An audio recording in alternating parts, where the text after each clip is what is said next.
গাড়ির সামনে আছে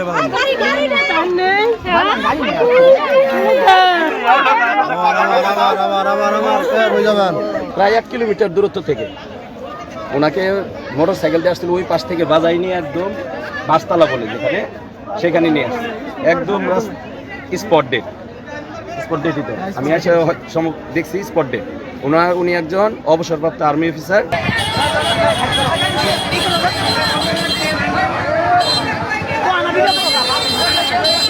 আনুমানিক 11:30টার দিক দিয়ে ওই মজনু সেনা সদস্য অবসরপ্রাপ্ত মোহাম্মদ মজনু মিয়া পল্লবী থেকে বিল দেওয়া মোটরসাইকেল যুগে আসার পথে এই সাম্মি ডিলাক্স একটা ডিমলেন তাকে ওই হাওড়া খানবাড়ি থেকে মোটর গাড়ির সামনে বাজায় আমরা বাসতলা পর্যন্ত নিয়ে আসে।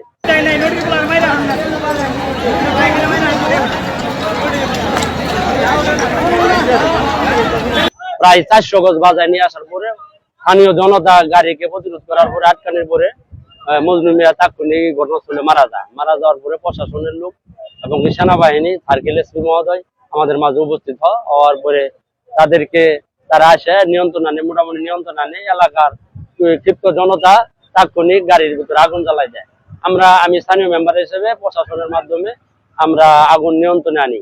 টানা 7মবারের মতো বেস্ট টিস্যু পেপার ব্র্যান্ড হিসেবে স্বীকৃতি পেয়েছে বসুন্ধরা টিস্যু।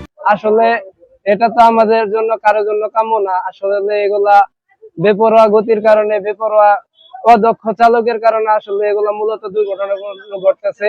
আসলে যার ফ্যামিলিতে একটা দুর্ঘটনা ঘটে সে পরিবার জানে আসলে একটা দুর্ঘটনার ফলাফল কি। আজকে যে লোকটি মারা গেল হয়তো সে সেনা কর্মকর্তা, তার পরিবারে কিন্তু সেই একমাত্র উপার্জনকারী ছিল।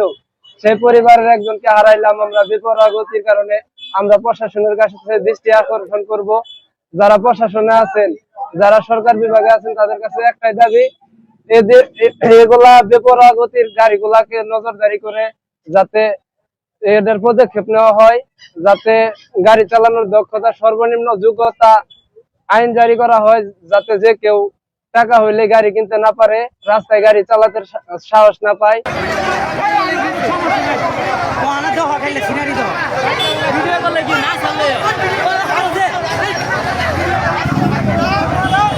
আমরা 11:35-এর সময় আমরা আমাদের অফিসে খবর পাই যে একটা বাস এবং একটা হুন্ডা দুর্ঘটনা ঘটেছে। আমরা সঙ্গে সঙ্গে ফায়ার অ্যান্ড রেস্কিউ গাড়ি এবং আমাদের অ্যাম্বুলেন্স এবং সেন্ট্রাল গাড়ি আমরা স্পটে এসে দেখতে পাই যে একটা গাড়িতে বাসে আগুন জ্বলছে। তখন জনতা কর্তৃক আমাদেরকে সাথে সাথে আমাদেরকে মানে আক্রমণাত্মক অবস্থা থাকে। তখন আমরা দেখে আমরা গাড়ি ব্যাক করার পরে পরবর্তী আমরা পুলিশ এবং সেনাবাহিনীর সহযোগিতা নেওয়ার পরে আমরা আগুনটা নিবারণ করি। মোটরসাইকেল নিয়ে আসতেছিল, পিছন হইতে আমরা একটা পরিবহন বাস ঢাকাগামী, সে বাসটা এই যে মোটরসাইকেলে সাথে গাড়ির বাম্পারে চাপ দেয়। তখন এই মোটরসাইকেলটা বাম্পার সাইড থেকে প্রায় 200 থেকে 300 গজ সাসরা নিয়ে আসে। একটা সেনা সদস্য সামনে শরীরে মাথা সহ শরীর বিভিন্ন জায়গায়